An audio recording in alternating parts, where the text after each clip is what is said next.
यहाँ पर पहले यहाँ पर या लोग कैमरा टेक दे ऑलमोस्ट 50 या होल्ड देख ये वाली जोर कर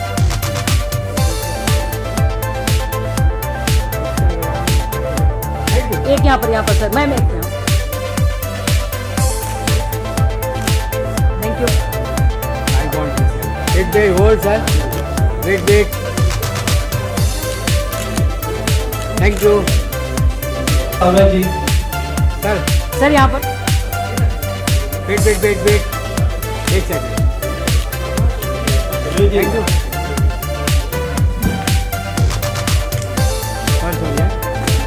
सर यहाँ पर sir look camera wait sir आप यहाँ पर yes sir look camera wait hold मिनटी कहाँ आ गई आपको बहुत ही धन्यवाद देता हूँ आपको।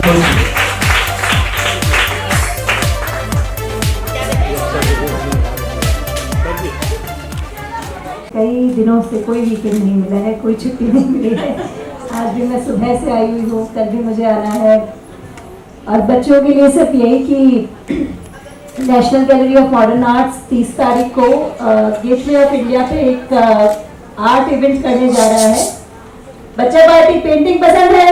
yes! 30 सितंबर 9 बजे गेटवे ऑफ इंडिया पर पेंटिंग कंपटीशन है। Please come. आपके जितने दोस्त मित्र फ्रेंड्स जिनको पेंटिंग पसंद है उनको भी बताइए, परिवार में कोई करता है उनको भी बताइए। और मैं आपके लिए खास तौर पे कहना चाहूँगी, आपने बच्चों को इतना हंसाया। एक शेर है, घर से मस्जिद है बहुत दूर, चलो यूं कर लें, एक रोते हुए बच्चे को हंसाया जाए। और अगर आप नहीं रोते तो बच्चे अब तक रो रहे होते। आपने कविता, गंभीर कविताओं के बीच में हंसी का जो माहौल बनाया, उसके कारण बच्चे अभी तक टिके हुए हैं। और बच्चों से इतना ही आग्रह है, थोड़ा सा रुक जाओ, बस 2 ही कवि बचे हैं। और मैं समझती हूँ आपसे ज्यादा मुझे बेचैनी हो रही है, क्योंकि मेरे भी 2 छोटे बच्चे हैं। और वो खास तौर पे आज सुबह उन्होंने मुझे कहा कि मामा क्या हो रहा है ये, हर वीकेंड पे आप ऑफिस जा रहे हो, कुछ तो मतलब टाइम दो। और मुझे सोचना पड़ेगा निश्चित तौर पर इस मामले में। अब मैं छोटी छोटी सी कुछ कविताएं जरूर कहना चाहूंगी। इससे पहले जंग के बारे में काफी बात की गई कि हमारे पड़ोसी मुल्क में क्या हुआ, बहुत सारे और शहरों में भी जैन जी क्या कर रही है, उस मामले में कहा गया। जंग की बात की गई, शांति की बात की गई।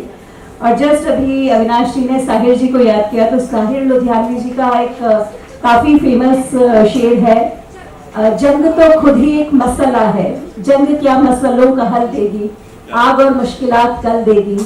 इसलिए शरीफ इंसानों, जंग चलती रहे तो बेहतर है, आप और हम सभी के आंगन में अमन फलती रहे तो बेहतर है, अमन फलती रहे तो बेहतर है।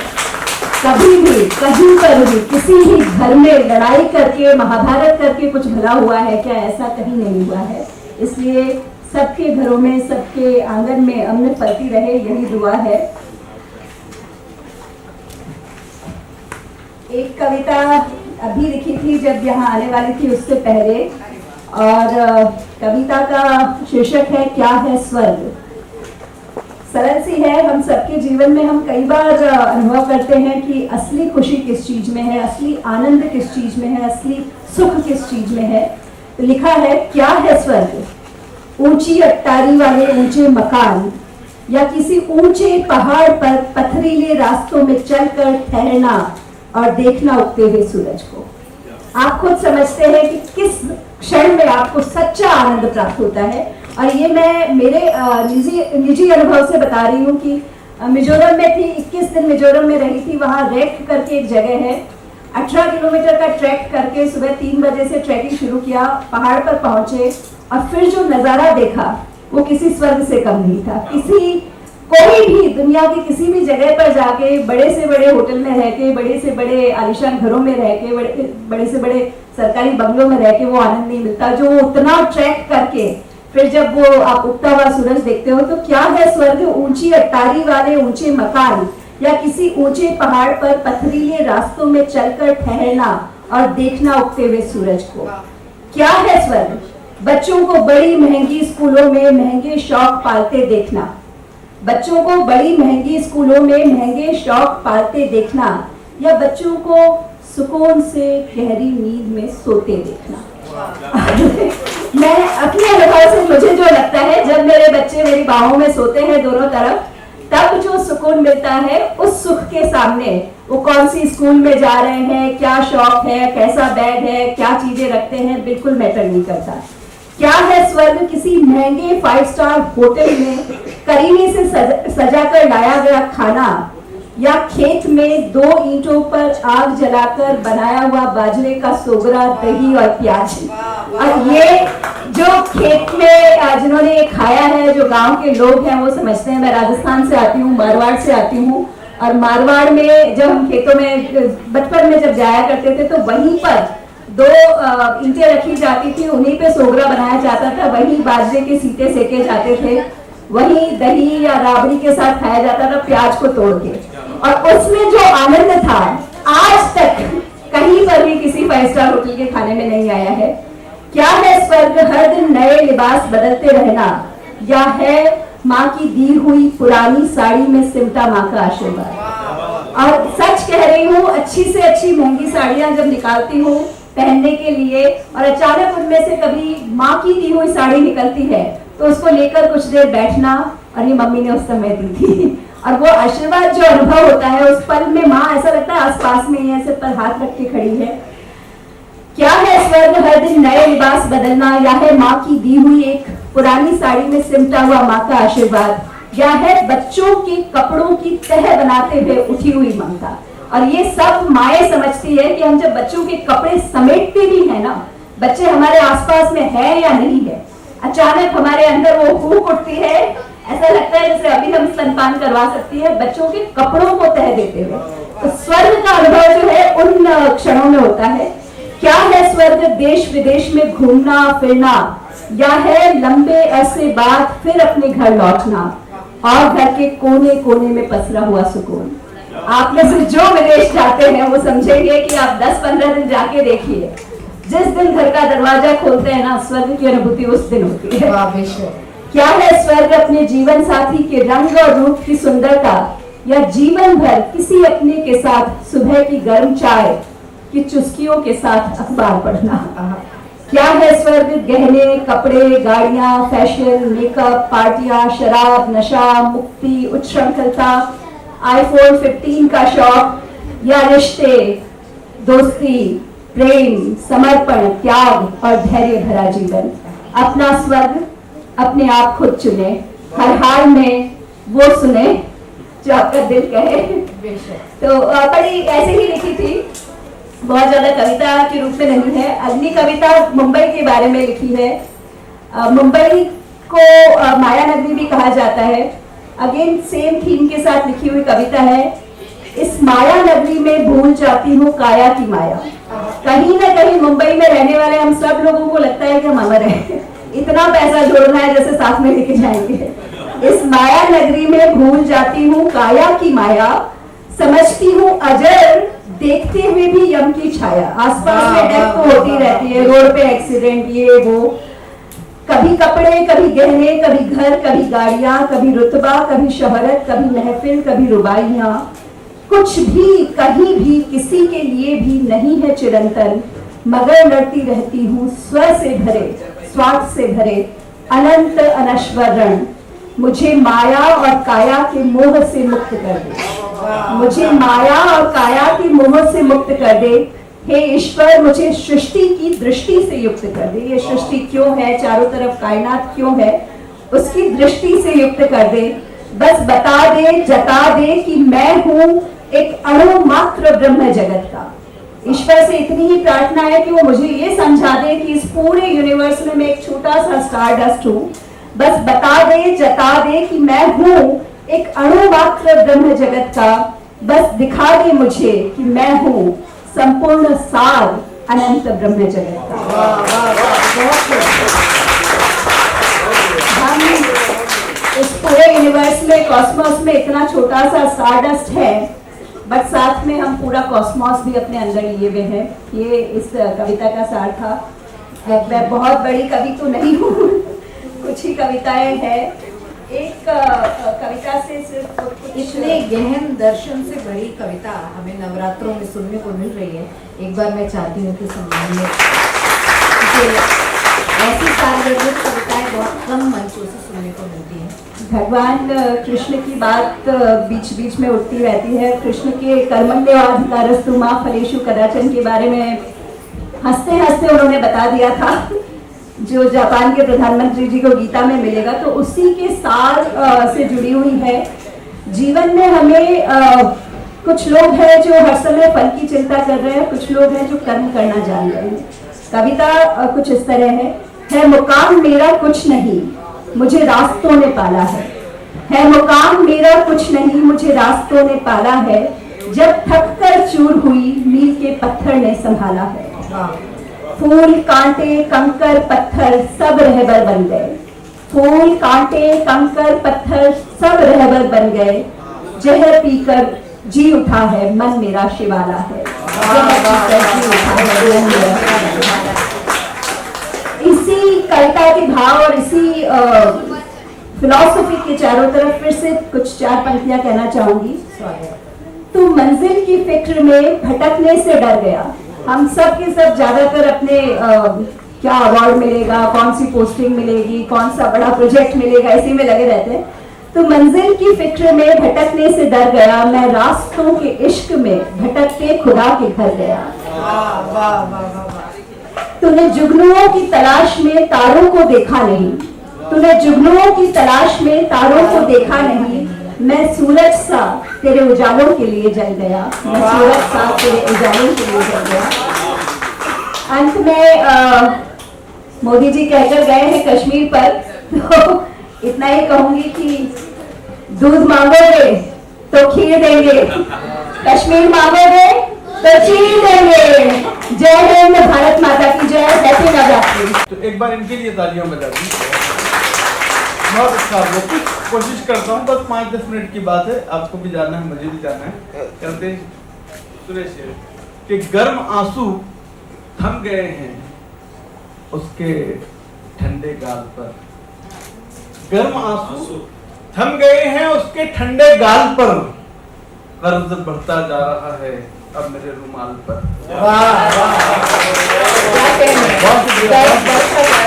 और थैंक यू बच्चों। आप ये समझिएगा आप 21-22 साल के लड़के, ये मत बोलिएगा मैं 50 साल का। सुनिए तो लोग समझाने पर भी नहीं समझते हैं।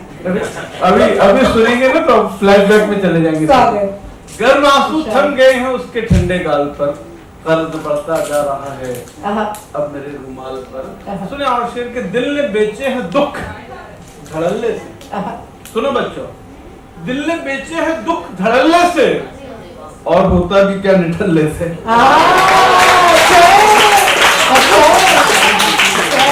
दिल ने बेचे हैं दुख धड़ल्ले से। मेरा शेर अगर बाल अवस्था वाला अगर उसकी समझ में आया तो 30 सेकंड में वो युवा अवस्था में पहुंच जाता है। सुने शेर कि दिल ने बेचे हैं दुख धड़ल्ले से, और होता भी क्या निठल्ले से, और होता भी क्या निठल्ले से। एक खिड़की से दोस्ती कर ली, दुश्मनी हो गई मोहल्ले से। एक खिड़की से दोस्ती कर ली, दुश्मनी हो गई मोहल्ले से। कि मेरी आंखों को नया ख्वाब दिखाने के लिए शुक्रिया जान, मेरी जान बचाने के लिए। मेरी आंखों को नया ख्वाब दिखाने के लिए शुक्रिया जान, मेरी जान बचाने के लिए। शुक्रिया जान, मेरी जान बचाने के लिए। मेरे रोते हुए मित्रों पे वो हंस के बोली, शेर अच्छा है बहुत, रील बनाने के लिए। मेरी आंखों को नया ख्वाब दिखाने के लिए शुक्रिया जान, मेरी जान बचाने के लिए। अपना वो चाय की खुशबू है, अपना वो पायल की चमक, शुक्रिया जान, मेरी जान बचाने के लिए। अब न वो चाय की खुशबू है, न वो पायल की झनक, धूप आती है मुझे रोज जगाने के लिए।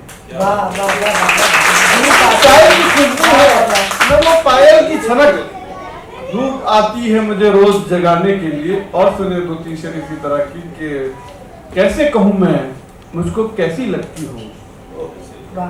कैसे कहूँ तुम मुझको कैसी लगती हो, जैसे दुआ हो, जैसे दुआ हो बिल्कुल वैसी लगती हो।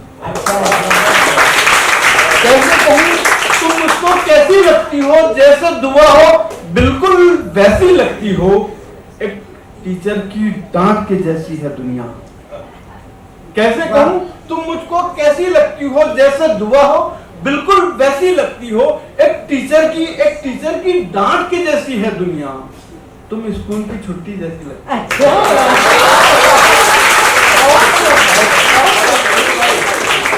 शेर मुकर्रर, शेर मुकर्रर, ये शेर फिर से करें। एक टीचर की डांट की जैसी है दुनिया, तुम स्कूल की छुट्टी जैसी लगती हो। वाह। और देखिए कि एक मिसरा है मेरा कि तो खुशबू थी हवा में उड़ाया गया तुझे, ये मतलब मुझे याद नहीं आ रहा, शेर सुना देता हूँ। तो खुशबू थी हवा में उड़ाया गया मुझे, ये तेरा हुस्न इतना डिजिटल कि यूं लगे AI की मदद से बनाया गया था। तो खुशबू थी हवा में उड़ाया गया तुझे, तो खुशबू थी हवा में उड़ाया गया तुझे, ये तेरा हुस्न इतना डिजिटल कि यूं लगे AI की मदद से बनाया गया था। वाह। ये बच्चे बड़े अपडेटेड हुआ, तालियां बजाओ। ये इश्क है, ये कोई मैथ की क्लास नहीं। ये इश्क है, ये कोई मैथ की क्लास नहीं। ये इश्क है, ये इश्क है, ये कोई मैथ की क्लास नहीं। यहाँ 50 का मतलब है 100, 50 नहीं। वाह। ये इश्क है, ये कोई मैथ की क्लास नहीं। वाह।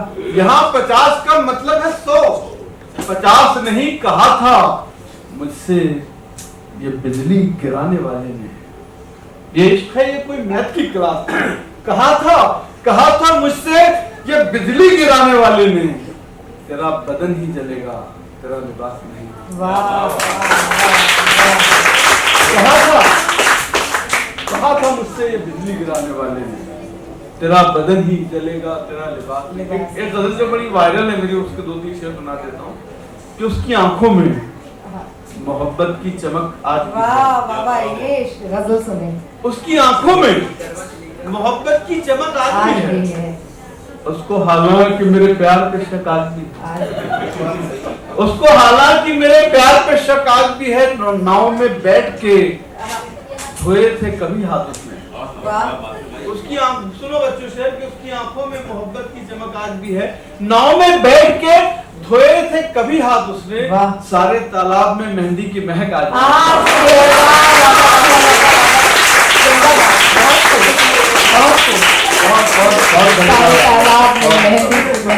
भी है। वक्त बहुत कम है, एक कविता जी इसका पेमेंट उसकी आंखों में मोहब्बत की चमक आती है। नाव में बैठ के धोए थे कभी हाथ उसने, सारे तालाब में मेहंदी की महक आज भी है। वाह वाह, बहुत। एक कविता मैं सुनाना चाहता हूँ। मैंने मेरे पिताजी के लिए ये कविता लिखी थी और मेरे डैडी मुझसे अक्सर नाराज रहा करते थे बचपन में। मैं जब छोटा था और बहुत कम उम्र से 12-13 साल की उम्र से मैंने शायरी शुरू कर दी थी, तो वो चाहते थे कि मैं डॉक्टर बनूं, इंजीनियर बनूं या किसी बड़े ओहदे पे फायज हो जाऊं, शायरी में करूं, क्योंकि वो आसपास के शायरों का हश्र देखते थे कि उनके हालात बहुत खराब है, तो वो थोड़े नाराज रहा करते थे। तो मैं उनकी नाराजगी उस वक्त बहुत ज्यादा बढ़ गई थी। मैं घर छोड़ के मुंबई आ गया था फिल्मों में गाने वगैरह लिखने के लिए, स्क्रिप्टिंग करने के लिए। बच्चों ये कविता सुनो। और बड़े नाराज रहा करते थे। फिर एक बार मैं अपने घर गया मुंबई से, तो देखा कि डैडी ड्राइविंग रूम में बैठे हुए हैं, सामने टीवी चल रहा है और रविश कुमार साहब अमिताभ बच्चन साहब का इंटरव्यू कर रहे हैं। और रविश कुमार ने अमिताभ बच्चन साहब से कहा कि बच्चन साहब आप चलते चलते हरिवंश राय बच्चन की कोई कविता सुनाते। अमिताभ बच्चन साहब ने कहा कि मैं आपको तनवीर गाजी की कविता सुनाता हूँ। उस वक्त मेरे पिताजी की आंखों में आंसू आ गए। उनकी आंखों के पानी में जब मेरा चेहरा मुझे दिखाई दे रहा था, मुझे लगा था कि आज मुझे कामयाबी मिली है। क्या एक कविता आपसे शेयर करना चाहता हूँ कि तुम्हें, इसका टाइटल है नहीं हूं मैं। नहीं हूं मैं। तुम्हें खुद से अलग करके जो पूछा क्या कहीं हूं मैं। तुम्हें खुद से अलग करके जो पूछा क्या कहीं हूं मैं, तो अंदर से सदा आई नहीं हूं मैं। तो अंदर से सदा आई नहीं हूं मैं, नहीं हूं मैं एक ऐसा मुसाफिर हूं जो घर से एक कलम लेकर चला था, अकेला भी कागज की सड़क पर चल रहा हूं। मैं एक ऐसा मुसाफिर हूं, धन्यवाद, मैं एक ऐसा मुसाफिर हूं जो घर से कलम लेकर चला था, अकेला अब भी कागज की सड़क पर चल रहा हूं। तुम ही तो हौसला हो मुझ मुसाफिर का, तुम ही तो हौसला हो मुझ मुसाफिर का, मेरे शहरी बदन में सांस लेता है जो देहाती, तुम ही तो हो। मेरी जलती हुई मिट्टी, मेरे शहरी बदन में सांस लेता है जो देहाती, तुम ही तो हो। मेरी जलती हुई मिट्टी से जो खुशबू निकलती है, मेरी जलती हुई मिट्टी से जो खुशबू निकलती है, आवाज से गुफ्तगू करती है, खुशबू भी तुम्हारी है। ये भाषाएं जिन्होंने मुझको एक शोहरत अता की है, ये हिंदी भी तुम्हारी है, ये उर्दू भी तुम्हारी है।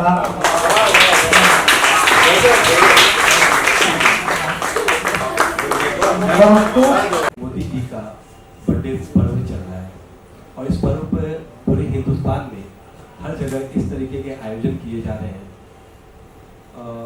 विशेष कारण बर्थडे ही नहीं रहा, अभी तो हमें हिंदी पखवाड़ा पे कवि सम्मेलन करना ही था और 7 दिन में चूंकि ये छठा प्रोग्राम है तो आप समझ सकते हैं। अभी हमने 20 तारीख को एक शाम पंकज झा के नाम, जो कि एक पंचायत सीरीज है, उसमें वो विधायक जी का रोल करते हैं। इसके अलावा वो बहुत अच्छे उम्दा कवि हैं। तो एक शाम पंकज झा जी के नाम यहाँ पे आयोजन किया गया, काफ़ी सफल प्रोग्राम रहा। ये बात साझा करते हुए मुझे यही समझ में आ रहा है कि धनपत जी मुझे हल्के में मत लीजिए, धनपत जी मुझे हल्के में मत लीजिए, क्योंकि मैं खुद ही बहुत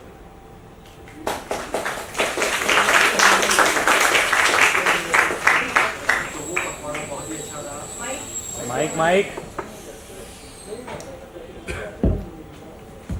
आवाज भट कर रहा है।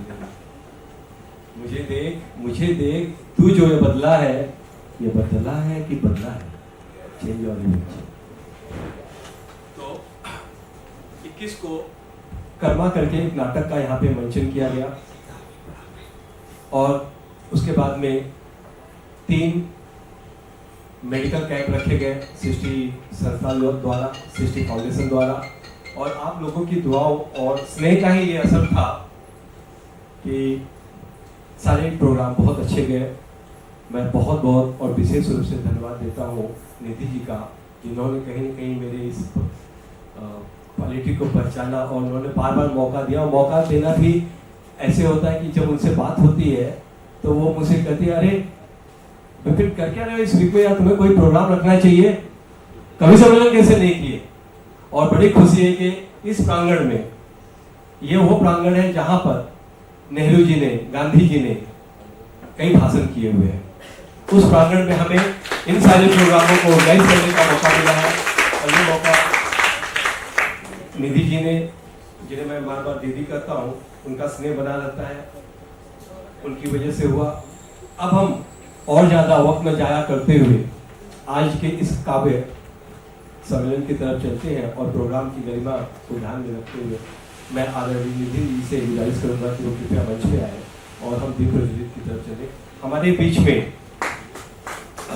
प्रिंसिपल कमिश्नर इनकम टैक्स विनय दोसा जी कृपया दीप प्रज्वलित के लिए आए। और केंद्र से मोदी जी ने अपने प्रतिरूप, आपके अपने मोदी जी विकास महारते मनाते जी को यहाँ पे भेजा है। उनसे गुजारिश है कि दीप प्रज्वलन के लिए आए। प्रतिभा के नीलम हो चुकी होगी। आप सब अच्छी कविताओं को सुनने के लिए तैयार होंगे। तो मैं यहाँ पर सबसे पहले दो कवित्रियां हैं, यहाँ पर दो देवियां हैं, और एक तो मातृ स्वरूप है निधि जी क्योंकि उनका हमेशा साथ मिलता है, सानिध्य मिलता है। तो मैं उसमें से निहारिका जी से इस कवि सम्मेलन का आरंभ करना चाहती हूँ, लेकिन निहारिका जी अपने स्थान से तब तक नहीं उठेंगी जब तक कि आपकी तालियां उनका साथ नहीं देंगी। माँ सरस्वती के चरणों में वंदना करती हूँ। और नवरात्र का पर्व चल रहा है, सभी को पता है।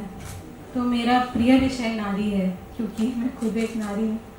तो पहले मैं नारियों के विषय में एक गीत पढ़ूंगी और उसके बाद एक छोटी सी गजल। नारी तेरे रूप बहुत से, नारी तेरे रूप बहुत से। अगर आप तालियों से सहयोग देंगे तो और अच्छा लगेगा। नारी तेरे रूप बहुत से, हर एक रूप निराला, हर एक रूप निराला। तेरे रूप में धरती पे बसता है ऊपर वाला, तेरे रूप में धरती पे बसता है ऊपर वाला। नारी तेरे रूप बहुत से। और नारी के कितने स्वरूप हैं जो हमारे सामाजिक जीवन में हम देखते हैं। उन स्वरूपों की एक एक स्वरूप की एक छवि का वर्णन कि माँ के ही रूप में तूने बाटी अपनी ममता, माँ के ही रूप में तूने बाटी अपनी ममता। बच्चों से प्यार की तेरे ना कोई है समता, तूने बन जननी ओ माँ, तूने बन जननी ओ माँ। ये सारा जग रच डाला, तेरे रूप में धरती पे बसता है ऊपर। वाह, बहुत खूब। कोई तो पहचाना। और भाई जब सुनील भाई जब इसकी डिजाइन बन रही थी तो डिजाइनर जो यहाँ सेजल है बहुत अच्छे डिजाइनर है, बहुत अच्छी डिजाइन वो करते हैं। और उन्होंने एक स्टार्टअप भी किया हुआ है, उन्होंने डिजाइन की, बहुत ही सार्थक बंदा है। तो मैंने कहा यार मैं बड़ा कवि बनना चाहता हूँ। तो भैया बस ठीक है आप देख लेना, और देखा तो सही में सबसे बड़ा फोटो मेरा डाल दिया। धन्यवाद सेजल भाई। मित्रों, मैंने जिंदगी में बड़ा धन कमाया न कमाया हो, लेकिन बुजुर्गों का बड़ा आशीर्वाद मिला है, मित्रों का स्नेह मिलता रहा है, उनका साथ मिला है, और मेरे अनुज मुझे हमेशा साथ देते रहते हैं। तो यही मेरा असली धन है। और आज के परिवेश में जहाँ लद्दाख, कानपुर, हिंदुस्तान के कई कोनों पर आप अलगाववादी हालात देख रहे हैं, उस अवसर को ध्यान में रख करके तो मुझे 4 पंक्ति याद आती है जिसके द्वारा मैं अपने दर्द को बताना चाहता हूँ। हिंसा तो बस हिंसा ही भड़काती है, हिंसा तो बस हिंसा ही भड़काती है। नफरत तो घर घर में आग लगाती है, नफरत तो घर घर में आग लगाती है। प्यार से जीता जाता है दुश्मन का दिल, प्यार से जीता जाता है दुश्मन का दिल। सहनशीलता ही इंसान बनाती है, सहनशीलता ही इंसान।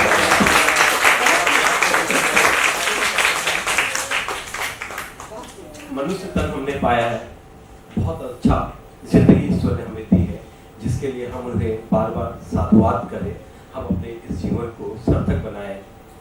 इसीलिए मुझे लगता है कि ईश्वर ने हमें मौका दिया। हमारे बीच में बड़े फेमस तनवीर गाजी जी, बहुत ही फेमस लिरिक्स है, इनकी तारीफ स्वयं अमिताभ बच्चन जी करते हैं। तनवीर गाजी जी आपका स्वागत है। मित्रों, जैसा मैं कह रहा था, मेरे सहपाठियों, मेरे बाल मित्र भी यहाँ पे आए हुए, धनपत जी धन्यवाद। सच में आंखें उब चुकी है, अब कोई सपना देखे। सच में आंखें उब चुकी है, अब कोई सपना देखे।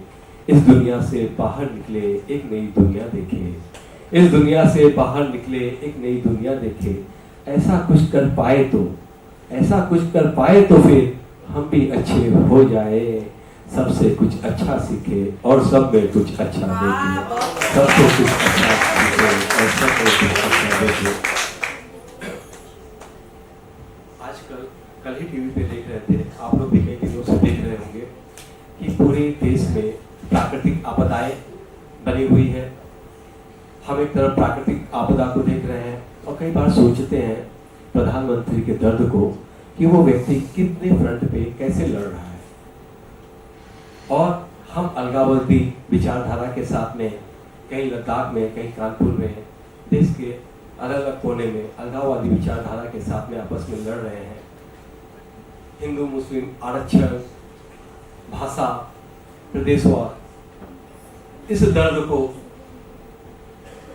महसूस करते हुए मेरे दिन में यही आ रहा है कि प्यार के बदले सभी को दिया, प्यार के बदले प्यार सभी को दिया करो, प्यार के बदले प्यार सभी को दिया करो, अच्छा सोचो अच्छी बातें किया करो, अच्छा सोचो अच्छी बातें किया करो। जीवन में फिर खुशहाली भर जाएगी, जीवन में फिर खुशहाली बढ़ जाएगी। दिल में एक जज्बे को लेकर जिया करो, दिल में एक जज्बे को लेकर जिया। मोदी जी यहाँ पर उपस्थित हैं तो रामदेव बाबा जी का जिक्र ना हो ये तो संभव ही नहीं है। तो मैं बहुत सारे लोगों को देख रही हूँ तो मुझे लगता है कि वो जो ताली नामक योग है वो बहुत आवश्यक है। तो इतनी कमजोर तालियों के साथ लेकिन बच्चों से गुजारिश है कि तालियां वही बजाएंगे जहाँ पर दीदी कहेंगी। जी स्वागत। प्यारे बच्चों का खासकर स्वागत की तालियां वही बजाएंगे। मंच को नमस्कार और मोदी जी कुछ शेर सुनिए कि फूल खुशबू रंग की बातें करो, फूल खुशबू रंग की बातें करो, करनी है तो ढंग की बातें करो। अच्छा है। हाल बतलाना जहाँ का बाद में, हाल बतलाना जहाँ का बाद में, पहले अपने संग की बातें करो।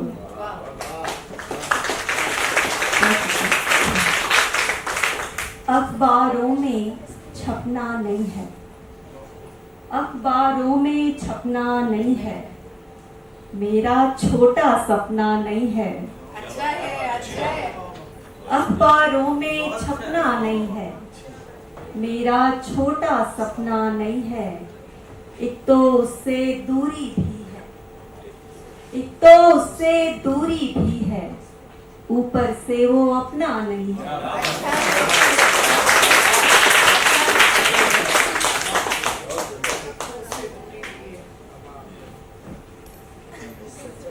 प्यारे बच्चे बैठे हैं, काफ़ी सारी प्यारी बेटियां बैठी हैं, तो नारी शक्ति के नाम कुछ पढ़ूंगी।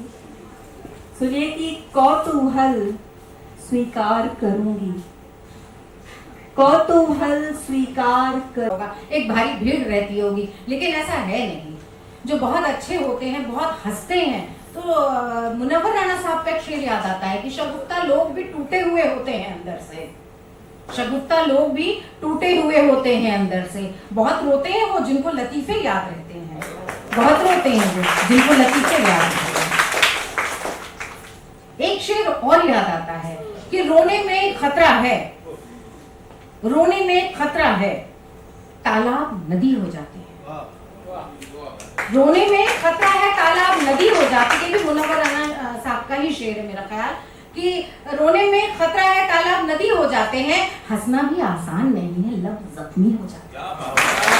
हंसना भी आसान नहीं है, लब जख्मी हो जाते हैं। बहुत सारे टेलीविजन शोज आपने किए हैं। युवा कवि प्रोत्साहन पुरस्कार 2006 में आपको मिला है, हास्य शिरोमणि पुरस्कार 2007 में, छत्रपति शिवाजी पुरस्कार 2009 में, बेस्ट एंकर अवार्ड आपको 2013 में मिला है। और इसके अलावा आपने 5 फिल्मों में अभिनय भी किया है। तो आइए मैं बहुत गर्मजोशी के साथ, बहुत आग्रह के साथ, बहुत सम्मान के साथ सुनील सावरा जी को आप सबके बीच आमंत्रित करती हूँ। कर्तव्य के साथ आपका स्वागत करें। ठीक है, या तो आप अच्छे हो जाइए थोड़ा सा, क्योंकि जब तक व्यक्ति को यह पता रहेगा कि मैं क्या हूं, जब तक उसे पता रहेगा कि मैं किस पद पे हूं, मैं कितना ज्ञानी हूं, कितना बुद्धिमान हूं, तब तक वो किसी बात पे ना ताली बजाएगा ना हंसेगा, तो थोड़ी देर के लिए आप भूल जाइए। जब आए ही हैं तो थोड़ा सा साथ दीजिए। कोई बात नहीं बच्चे, तुम लोग बहुत अच्छे काम कर रहे हो। मैं इस कार्यक्रम में आ रहा था तो हमारे लाफ्टर के सिद्धू जी मिल गए। बोले गुरु कहाँ जा रहा है तू? मैंने कहा सृष्टि फाउंडेशन के प्रोग्राम में जा रहा हूँ। बोले मेरी 2 लाइनें सुनाना, मैं तो नहीं पहुंच पा रहा हूँ किसी कारण से। मैंने कहा आपको बुलाया भी नहीं है। बोले मेरी 2 लाइनें सुनाना मोदी जी। मैंने सोचा था कि एक दिन मोदी जी से मिलना है, देखो भगवान ने सुन लिया। जो सोचो वो पूरा होता है। बिल्कुल। तो मैंने, सिद्धू जी क्या बोले, थोड़ा मस्ती में आइए और मैं जितनी भी देर खड़ा रहूंगा मैं चाहूंगा कि कुछ अच्छी बातें भी करूंगा लेकिन हंसाऊंगा भी, क्योंकि मेरा स्वभाव है वो। सिद्धू जी बोले गुरु, जो घर से निकला हो बीवी की डांट खाकर, उसे चाह कर भी कोई कुछ खिला नहीं सकता, और जिसने पिया है चाय के बाद कॉफी, उसे फिर कोई छाछ लस्सी पिला नहीं सकता। और पूरे मुंबई में हो कितने भी फाउंडेशन, लेकिन अपने सृष्टि फाउंडेशन को कोई हिला नहीं सकता। तो बताइए, अपने तरीके से बात करते हैं, ज्यादा लोग टेंशन वाली बात नहीं है। लोग विपिन भैया बोल रहे हैं आए नहीं, कुर्सियां तो सब भरी हैं, और जो खाली कुर्सियां उसमें वो विशिष्ट अतिथि हैं जिन्हें समय ही नहीं मिला, वो कभी भी आ सकते हैं। इसलिए खाली कुर्सियों को विशेष प्रणाम कर रहा हूं। जिस देश में कुर्सियों के लिए इतनी मारा मारी है और उतनी खाली कुर्सियां देख के अच्छा लग रहा है। बच्चे कितने होशियार हो गए। बच्चे से सर बोले बेटा गाय का दूध पिया करो, गाय का दूध पीने से दिमाग एकदम तेज होता है, ब्राइट होता है। बच्चों वाला दिमाग मत चाटो, गाय का दूध पीने से दिमाग तेज होता तो बछड़ा प्रिंसिपल होता। खतरनाक बच्चे, आजकल बच्चे पैदा नहीं हो रहे, सीधा बाप पैदा हो रहे हैं। एक बच्चे को सर बोले बेटे बताओ इस अंडे में से मुर्गी का बच्चा बाहर कैसे आता? लड़का टैलेंटेड बोला सर बता अंडे में घुसता कैसे है? बहुत बढ़िया। एक साइंस पढ़ाने वाले सर आए, मोमबत्ती जला के एक बेटे को बोले बेटा बताओ इसमें प्रकाश कहाँ से आया? लड़की ने बोला सर कम ही स्तन नजदीक, उसने जोर से फूका, मोमबत्ती बुझ गई। लड़का बोला सर बताओ प्रकाश गया किधर? तो इतने खतरनाक डेंजर बच्चों के बारे में क्या कहें। अच्छा लग रहा है आप लोग साथ दे रहे हैं, और ये बच्चे बड़े होशियार है, सब समझते हैं, इनको समझाने की जरूरत नहीं है जी, और आपको भी समझाने की जरूरत नहीं है। आज बड़ा अच्छा कार्यक्रम है। विपिन भाई को मैं बहुत पहले से जान रहा हूँ और हमेशा जुझारू व्यक्ति तो हमेशा लगे रहते हैं। भाई के लिए 2 लाइन कहना चाहूंगा कि कश्ती में पूरा देश व्यतीत है, कोटि कोटि देशवासी दुखी है। सभी पीड़ित परिवार के इस दुख में पूरा देश दुखी है। करगिल से कन्याकुमारी तक हमारा दुख एक जैसा है, हमारा आक्रोश एक जैसा है। इन आतंकियों ने सिर्फ निहत्थे पर्यटकों पर हमला नहीं किया है, देश के दुश्मनों ने भारत के आत्मा के ऊपर हमला करने का दुस्साहस किया है। मैं स्पष्ट शब्दों में कहना चाहता हूं, जिन आतंकियों ने यह हमला किया है, जिन्होंने इस हमले की साजिश रची है, उनको उनके कल्पना से भी बड़ी सजा मिलेगी, मिल करके रहेगी। इन आतंकियों की बची खुची जमीन को भी मिट्टी में मिलाने का समय आ गया है। 140 करोड़ भारतीयों की इच्छा शक्ति इन आतंकी आकाओं की कमर तोड़ कर रहेगी, मित्रों, कमर तोड़ कर रहेगी। उसके बाद ऑपरेशन सिंदूर हुआ, पूरी तरह कामयाब हुआ। पूरी दुनिया ने देखा, घर में घुस के मारा है, कब्र तुम्हारी खोदी है, भारत के गद्दी पे बैठा बाप तुम्हारा मोदी है, बाप तुम्हारा हमारे जवानों ने जो बड़ी शख्सियतें आई थी उन्होंने बहुत अच्छी तरह सुना। और एक थोड़ा सृष्टि फाउंडेशन और विपिन गुप्ता जी के इनिशिएटिव के बारे में। सृष्टि फाउंडेशन और विपिन जी को मैं बहुत बधाई देना चाहता हूं कि इन्होंने इनका जो सिलेक्शन के लिए दाद देना चाहूँगा कि बहुत अच्छा लिखने वालों को उन्होंने बुलाया। और मुझे गज़लें, नई शायरात की, कवित्रियों की जो गज़लें मैंने सुनी और पूनम जी उन्हें बहुत अच्छा कलाम सुनाया, और भी बहुत, प्रज्ञा जी ने बहुत अच्छे शेर सुनाए, निधि मैम ने बहुत अच्छी शायरी सुनाई, तो अविनाश जी ने बहुत अच्छा कलाम सुनाया। तो बहुत अच्छा लगा सुनकर भी, मुझे सुनाकर भी बहुत अच्छा लगा और सुनकर भी बहुत अच्छा लगा। गणपत जी रुकिए, शायरी से सुना दो। एक कविता जो मैं सुनाना चाहता था लेकिन वक्त की कमी की वजह से मैं नहीं सुनाया, वो फिल्म पिंक में अमिताभ बच्चन साहब ने उस कविता को आवाज़ दी, और उसकी कुछ लाइन सुना देता हूँ। उसके लिए कई अवार्ड मुझे मिले, लेकिन सबसे बड़ा अवार्ड मुझे उस दिन मिला जब एक लड़की ने ट्विटर पे लिखा कि सर मैं सुसाइड करने जा रही थी, आपकी कविता सुनी और मैंने इरादा बदल दिया। उस कविता की कुछ लाइन सुना देता हूँ। तू खुद की खोज में निकल, तू किस लिए हताश है, तू चल तेरे वजूद की समय को भी तलाश है, तू चल तेरे वजूद की समय को भी तलाश है, जो तुझसे लिपटी बेड़ियाँ समझना इनको वस्त्र तू, ये बेड़ियाँ पिघाल के बना ले इनको शस्त्र तू खुद की खोज में निकल, तू किस लिए हताश है। थैंक यू, शुक्रिया। मैं अविनाश त्रिपाठी, सबसे पहले तो सृष्टि फाउंडेशन के अध्यक्ष फाउंडर विपिन गुप्ता जी को बहुत मुबारकबाद दूंगा। उस समय में, जिस समय को एक बार आजकल कहा जाता है कि बड़ा संक्रमण का काल आ रहा है, आप अपनी कविताएं कह नहीं सकते, वहाँ ऐसे समय में, और वो भी नवरात्र के समय में जब लोग अपने अपने कार्यक्रम में व्यस्त हैं, उसमें भी इतने लोगों को बुलाना और स्वेच्छा से बहुत सारे बच्चों का, जो नई पीढ़ी के लोग हैं, उनका आना और अच्छी कविताओं को सही जगह पर दाद देना, इससे लगता है कि जो कविता का भविष्य वो भी उज्जवल है। और बहुत अच्छे शायरा, बहुत अच्छे कवि लोग आए, उन्होंने, मुझे लगता है कि जो जनता है और जो सुनने वाले श्रोता हैं उनको बहुत जागरूक भी किया और उनके अंदर एक अच्छे साहित्य का भाव पैदा किया। और यही साहित्य मुझे लगता है आने वाले वक्त में बहुत सारे नए कवियों को, नई पीढ़ी के कवियों को तैयार करेगा, जो एक बेहतर भारत के भविष्य का एक बड़ा द्योतक है। Thank you. सृष्टि फाउंडेशन के द्वारा आयोजित इस काव्य सम्मेलन में आकर मुझे बड़ा अच्छा लग रहा है। मैं सुनील सांवरा, स्टैंड अप कॉमेडियन, मैं ज़्यादातर स्टैंड अप कॉमेडी करता हूं, लेकिन यहाँ मैंने भी कुछ अच्छी छोटी छोटी अच्छी कविताएं सुनाई और बड़ा मन होता है कि मैं भी जाऊं, कविताएं सुनाऊं। लाफ्टर में तो लोग अरे हंसाओ यार, अच्छी बात मत किया करो, तो यहाँ पर अच्छी बात करने का भी मौका मिला और लोगों को हंसते देख मुझे भी बहुत अच्छा लगा। मीडिया वाले भी हंस रहे हैं, ये देखो मोबाइल गिर गया फिर भी हंसेंगी मैडम, क्योंकि मीडिया सामने है। बाद में जो दुख होगा वो बात अलग है। अगर आईफोन 17 है तो बड़ा दुख होगा। अच्छा है, मतलब कि सारी मीडिया वाले ने अच्छा कवरेज दी और हमारे मोदी जी भी थे। नवरात्रि में 2 शब्द यही बोलूँगा, जय माता दी, इससे बड़ा कुछ होता ही नहीं है। तो आप भी बोलिए, एक फोटो ले लो थोड़ा, लिए ना, वो जरूरी है। हाँ, एक ले लेना इसे।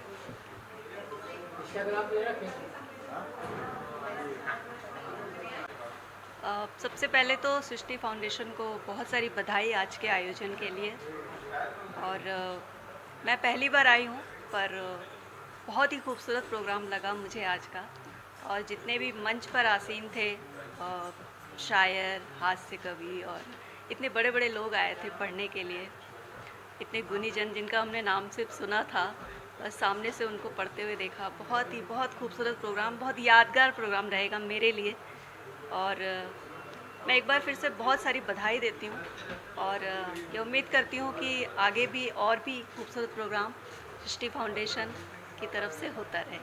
बहुत शुक्रिया। और आपका इंट्रोडक्शन फाउंडेशन, मैं हिंदी पखवाड़े के कार्यक्रमों की श्रृंखला में आयोजित ये अच्छा हिंदी पखवाड़े के कार्यक्रमों की श्रृंखला में आयोजित ये कवि सम्मेलन बहुत अच्छा रहा। और मैं चाहती हूँ, कहना यही चाहती हूँ कि हिंदी पखवाड़े के मोहताज ना रहें इस तरह के कार्यक्रम, ये साल भर हों। और हिंदी जो जिन प्रांतों राज्यों के पास अपनी कोई भाषा नहीं है, उन राज्यों की भाषा है हिंदी। हर राज्य की अपनी एक भाषा है, लेकिन हिंदी कई राज्यों की भाषा है, पुल का काम करती है। उसी तरह कविता भी जोड़ने का काम करती है।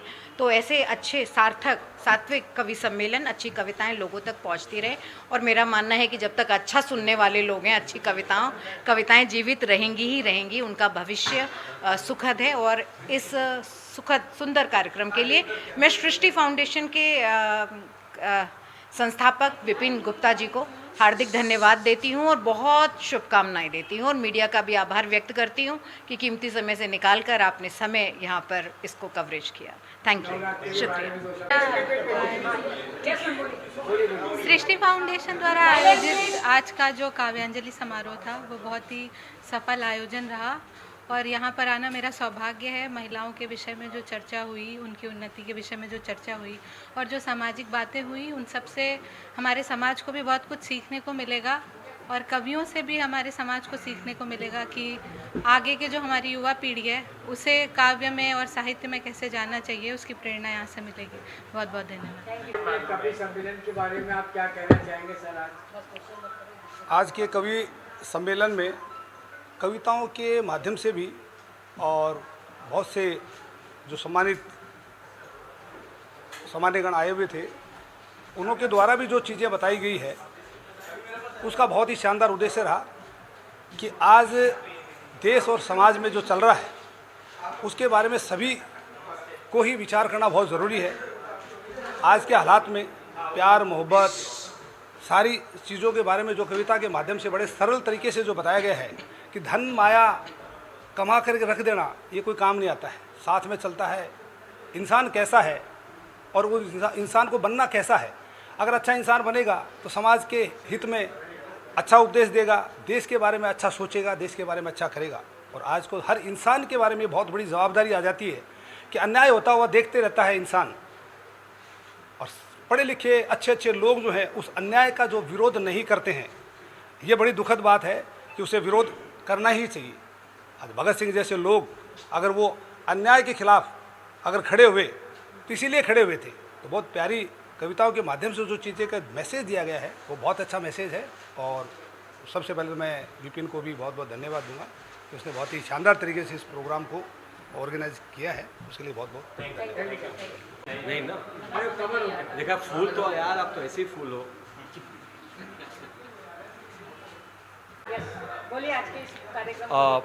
आज सृष्टि फाउंडेशन द्वारा काव्यांजलि का आयोजन किया गया। इसका बेसिक उद्देश्य अच्छे कवि और उसके साथ साथ में एक प्रशासनिक अधिकारी जो प्रशासन के अलावा एक अच्छा कवि का दिल रखता है, ऐसे लोगों को हमने अलग अलग क्षेत्रों के लोगों को और बच्चों को, छात्रों को और यंग क्राउड को एक साथ में एक प्लेटफॉर्म पर लाने का प्रयास किया है, ताकि वो पीढ़ी जो रैप में जीती है, वो पीढ़ी जो अब OTT पे 2020 के हिसाब से OTT पे सीरियल दिखती है, वो कवि सम्मेलन में भी जाए, लोगों की संवेदनाओं को सुने और उससे डायरेक्ट जुड़े। उसका एक प्रयास किया गया जो कि काफ़ी सफल रहा।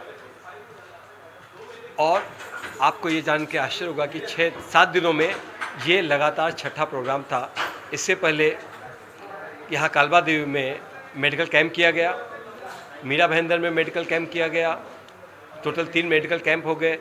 एक शाम पंकज झा के नाम वो एक इंटेलेक्चुअल प्रोग्राम हुआ, लोगों के बीच में क्वेश्चन का आदान प्रदान हुआ। लोगों ने जाना कि एक जो कलाकार है वो कैसे एक नॉर्मल ऑर्डिनरी व्यक्ति की तरह जीता है।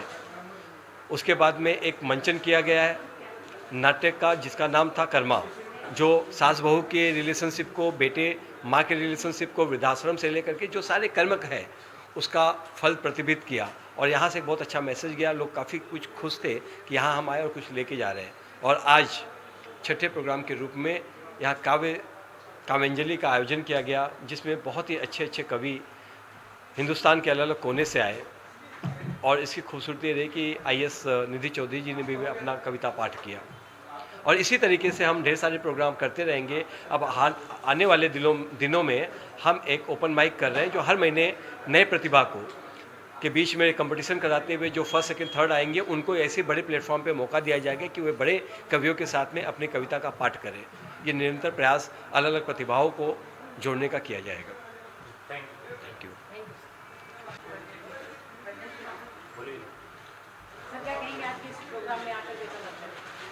इस प्रोग्राम में आके बहुत खुशी हुआ और सबसे बड़ी बात है कि विपिन जी ने इतना अच्छा काम कर रहे हैं और नए नए कवि को जोड़ रहे हैं। बच्चे लोगों के साथ में कवि क्या होता है बच्चे लोग जान रहे हैं, समझ रहे हैं। और उन्होंने सबसे पहली बात है कि बच्चे ने 2 से ढाई घंटा टाइम दिया, ये सबसे बड़ी बात है। हम लोग अपने टाइम में तो टाइम भी नहीं देते थे और कवि के बारे में हम लोग छोड़ो ना यार ये करके निकल जाते थे। मगर ये बच्चे लोग आज के जो जनरेशन है बहुत ही समझदार और हमारे हिंदुस्तान के एक भविष्य बोलेंगे वो बच्चे लोग थे जो 2.5 घंटा एक टाइम दिया और सुना समझा। और सबसे बड़ी बात है कि विपिन भाई हमारे जो हैं ये फाउंडेशन के ये बहुत ही मतलब मेहनती, और मैंने उनका एस्ट्रोलॉजी भी किया है, मैंने उनका हाथ देखा है, वो बहुत आगे जाने वाले हैं क्योंकि उनकी एक बहुत समझदारी और बहुत कुछ है कि वो लोगों को समझते हैं, लोगों के पास बैठते हैं, छोटों बड़ों का उनको ये नहीं है कि कौन छोटा है कौन बड़ा है, वो सबके साथ बैठते हैं। और मेरा आशीर्वाद है कि वो बहुत आगे जाए और जिस मुकाम पे वो चल पड़े हैं मैं ऊपर वाले से दुआ करूंगा कि वो बहुत ही ऊंचाई पे जाए। धन्यवाद।